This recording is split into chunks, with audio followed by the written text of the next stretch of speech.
दोस्तों, जब भी मौका मिले चौका लगा ही लेना चाहिए। मतलब बरसात का मौसम चल रहा है तो कटिंग लगाने का लुत्फ भी उठा ही लीजिए। आपकी अगर कटिंग्स ग्रो नहीं होती है तो ये मौसम एकदम बेस्ट है इन हार्डी प्लांट्स और सुंदर प्लांट्स को लगाने के लिए। तो भाई देखिए किस तरीके से मैंने इनको लगाया है और आप भी झटपट इनको लगा लीजिए और अपने गार्डन को सुंदर बना लीजिए। राधे दोस्तों, क्या आप भी सुंदर सा टेरेस गार्डन तैयार करना चाहते हैं? तो आपके लिए बरसात का मौसम एकदम परफेक्ट है, क्योंकि बरसात के मौसम में आप कोई भी पौधा लगाएंगे वो ग्रो हो ही जाएगा।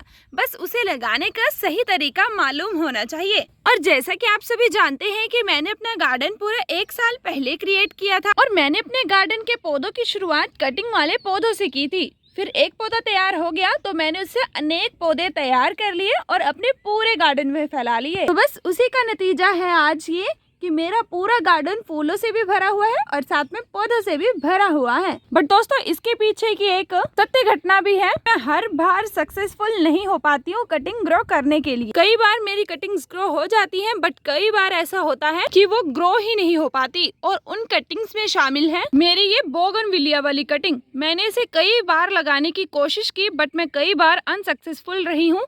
बट मैंने हर मौसम में इसे लगाने की कोशिश की है। मैं जैसे कि गर्मियों के मौसम में भी लगाई थी, उस दिन चोरी करके लगाई थी ना, वो भी नहीं हुई ग्रो, वो भी सारी डंडियां उसकी सूख गई। और इसी के साथ मैंने सर्दी में भी लगाने की कोशिश की थी, बट अब मुझे लग रहा है कि इसे एक बार बरसात के मौसम में ट्राई करना चाहिए। क्या पता इस मौसम में ये अच्छे से लग जाए, बिकॉज बरसात के मौसम में बहुत ही अच्छे से मॉइस्चर क्रिएट हो जाता है, जिससे कि हम जो भी पौधा लगाएंगे वो इजीली ग्रो हो ही जाएगा। और देखिए मेरे गार्डन में सोने वाले पौधे भी हैं। मतलब अगर आप इसे कुछ इस तरीके से हाथ लगाएंगे तो ये सो भी जाते हैं। कितने सिंसियर हैं ये। और इसका नाम छुई मुई है। चलो मेन टॉपिक की बात करते हैं कि आज हम लगाने वाले हैं कटिंग से पौधे जो कि मुझसे लग ही नहीं पाते हैं। और दूसरे नंबर पे है ये वाली कटिंग जो कि है हमारी गुलाबड़ी, और ये होगी पिंकिश कलर की। ऐसे कि ये जो आप सभी देख रहे हैं ये है गुलाब और ये होती है गुलाबड़ी। मतलब इसके बहुत सारे छोटे छोटे से फूल खिलते हैं। और आप सभी तो जानते ही हैं कि मेरे जो भी गुलाब वाली कटिंग्स होती हैं वो तो ग्रो हो जाती हैं, बट ये वाली मैं फर्स्ट टाइम ट्राई करने वाली हूँ। और मेरे माताश्री कह रहे थे इसे तो अपने गार्डन में कहाँ लगाएगी, क्योंकि ये पूरी झाड़ियों की तरफ फैलती जाती है। बट मैंने सोच लिया कि मैं इसे आकार दूंगी, शेप दूंगी, शेप के अकॉर्डिंग इसे चलाऊंगी, ज्यादा पूरा नहीं फैलने दूंगी, नहीं तो पूरा जंगल सा क्रिएट हो जाएगा जो कि देखने में तो अच्छा लगेगा बट दूसरों पौधों के लिए वो मुसीबत तैयार कर देगा। तो ये तो होगी फिलहाल हमारी 2 कटिंग की बात जो कि मेरे से रेडी नहीं हो पाती थी और जो मैं फर्स्ट टाइम लगाने वाली हूँ। अब जो तीसरी कटिंग है वो है गुड़हल की।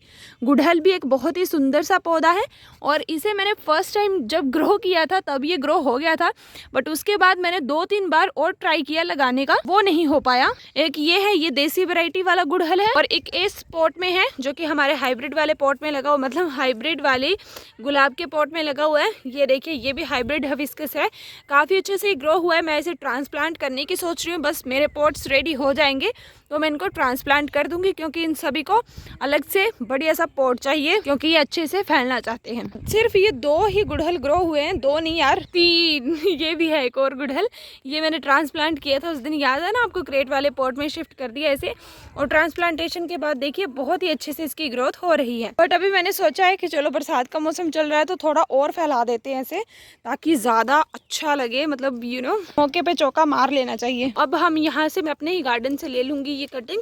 तो कटिंग मैं हाथों से ही निकाल लेती हूँ यहाँ से, क्योंकि मेरे कटर वगैरह थोड़े से बेहोश हो चुके हैं आजकल। तो ये देखिए दोस्तों, गुड़हल की कटिंग मैंने कुछ इस तरीके की ले ली है। ये पहले से ही काफ़ी अच्छे से ग्रो हो रही है, स्टेम्स वगैरह देख सकते हैं। यहाँ से कटिंग की थी इसकी और ये देखिए फिर ऊपर शूटिंग्स निकल आई हैं। मतलब बढ़िया तरीके से ग्रोथ चल रही है इसकी। और मैं बिल्कुल ईजीएस्ट वे में बताऊंगी कि मैं कैसे कटिंग लगाती हूँ। ये जो आप सभी देख रहे हैं रेड रोजेज, ये मैंने कटिंग से ही ग्रो किए हैं। मेरे कुछ डेयर सब्सक्राइबर्स कहते थे कि ये नहीं ग्रो हो पाएंगे, ये हाइब्रिड वेराइटीज़ के हैं, सिर्फ देसी वेराइटी के ही ग्रो हो पाते हैं। तो भाई रिजल्ट आप सबके सामने, सारे कटिंग से ही ग्रो किए हुए हैं और सारे के सारे बहुत ब्यूटीफुल तरीके से लग रहे हैं। और कुछ डेयर सब्सक्राइबर्स कह रहे थे कि जून महीने की इतनी कड़कती धूप में ट्रांसप्लांट कर दिया पौधा, मर ही जाएगा, अब तो ये बच ही नहीं पाएगा। इतनी टेंशन बढ़ा दी ना मेरी। बट भाई अभी देख लो पौधा रिजल्ट आपके सामने है, मुझे बोलने की ज़रूरत नहीं पड़ती, मेरे पौधे ही खुद ही आंसर दे देते हैं। और एक तो हमारे इस ग्रीन वाले पॉट में भी है। तो आज मैं वीडियो को ज़्यादा लंबा चौड़ा नहीं करूँगी, बस टू द पॉइंट ही सारी बातें होंगी हमारी। तो आज मैं इन 3 पौधों की कटिंग लगाने वाली हूँ इस जुलाई महीने में, और आपके साथ रिजल्ट भी ज़रूर शेयर करूँगी, हर बार करती भी हूँ। और जिन लोगों ने अभी तक सब्सक्राइब नहीं किया, जल्दी से सब्सक्राइब भी कर लो, ताकि आपको भी पता चल सके कि जो हो रहा है वो सच हो रहा है कि झूठ हो रहा है। और देखो ये बेहोशी की हालत में जाने लग पड़े हैं, इसीलिए अब इनको लगाना शुरू करते हैं। तो पौधा लगाने से पहले, जब आप कोई भी कटिंग लगाते हैं, तो उससे पहले पौधे की अच्छे से जांच कर लें कि उसमें कोई कीड़ा वगैरह या कुछ अन्य बीमारी वगैरह या काली पीली पत्तियां हैं तो उनको हटा देना है, ठीक है। एज इट इज़ ही नहीं लगा देना है। और कटिंग के अराउंड जो भी पत्तियां होती है, लाइक ये वाली हमने मिट्टी में डुबोनी है, तो यहाँ से सारी पत्तियां आपने हटा देनी है ताकि वो मिट्टी के टच में ना आए। और फिर क्या, इसी के साथ सारे कार्य तो संपन्न हो ही चुके हैं। अब सिंपली मिट्टी में इसे डुबोने का कार्य करेंगे। ये देखिए, ये रही मिट्टी और ये रही कटिंग। अब थोड़ा सा प्रेशर लगाइए और इस तरीके से कटिंग को मिट्टी में डुबो दीजिए। बस हो गया काम। अब थोड़ी सी मिट्टी ऊपर से प्रेस कर देनी है, ताकि जब हम पानी वगैरह दें या बारिश का पानी वगैरह इस पर गिरे तो ये कहीं हिल डुल ना जाए। और हिलने से कटिंग आपको पता है ना, डिस्टर्ब हो जाती है और मरने के चांसेस बढ़ जाते हैं, इसीलिए थोड़ा सा आपने प्रेशर डाल देना है। तो इसी के साथ गुड़हल की पहली कटिंग लग चुकी है, और जो मैंने आपको रिजल्ट दिखाए ना पहले, वो सारे मैंने इसी तरीके से लगाए, चाहे वो गुलाब हो, गुड़हल हो, कुछ भी हो। तो गाइज इसी तरीके से लगाती हूँ, कोई वेद मंत्रों वाली बात नहीं है, बहुत ही आसान तरीका और लगेगा भी क्यों, क्योंकि छाया रहेगी पौधे की इस पे। मिट्टी तो पहले से बनी हुई है, मतलब न्यूट्रिशंस वगैरह मिलते रहेंगे, तो ऑब्वियस सी बात है ये ग्रो हो ही जाएगा। और नमी चाहिए होती है कटिंग को ग्रो होने के लिए, तो वो नमी बरसात का मौसम दे ही रहा है। तो बस इसी मेथड को फॉलो करते हुए इन सभी को भी हम लगा देंगे। तो अभी हम लगाएंगे ये वाली कटिंग, जो कि है हमारी बोगनविलिया की। तो इसकी भी सेम जो भी पत्तियां वगैरह हैं हटा देंगे। और दोस्तों ये बाकी जो हरी हरी पत्तियां दिख रही हैं ये नहीं हटाएंगे। अगर ये पत्तियां मुरझाती हैं, फूल हटा देते हैं, पत्तियां अगर ये मुरझाती हैं 2 से 3 दिनों के अंदर, तो हम इनको हटा देंगे। अदरवाइज ये ग्रीन रहती हैं तो इनको ग्रीन ऐसे ही रहने दें। और ये जो मेरा रेन लिली वाला पॉट है, जिसने कोई रिजल्ट नहीं देने वाला है मुझे, मैं सोच रही इसी में लगाती थी, सोचना क्या, लगा भी दी है। और अब थोड़ा सा मिट्टी के साथ ऊपर से प्रेस कर देंगे। डन। अब इसी तरीके से ये जो बाकी कटिंग्स है हमारी बोगनविलिया की, ये भी इसी तरीके से लगा देंगे। ये हमारी एक बकेट है जिसमें ऑलरेडी ग्लैरेडिया वगैरह जी रहा है हंसी खुशी से, बस इसका साथ निभाने के लिए इसको भी लगा देते हैं यहाँ पे। देखिए बिल्कुल ईजीएस्ट मेथड है, लगा तो भी ठीक है, नहीं लगा तो भी ठीक है, हम तो कोशिश करते रहेंगे जब तक है दम। अब चलिए इसकी टर्न आती है। ये है हमारी क्लाइंबिंग रोजेज, तो आपस में उलझ गई। चलो इसकी भी पहले ये पत्तियां हैं जो एक्स्ट्रा, इनको हटा लेते हैं। और जैसे कि मैंने आपको शुरुआती दौर में ही कह दिया था कि इसकी जो होगी ना बेल, वो काफ़ी ज़्यादा फैलेगी। तो मैं इसे लगा रही हूँ अपने इस बड़े वाले कंटेनर में, जो कि है हमारा क्रेट पॉट। इसमें मैंने तोरी की बेल लगाई है, जो कि कुछ समय के बाद चली ही जाएगी हमारे गार्डन से, तो ये खाली पड़ जाएगा।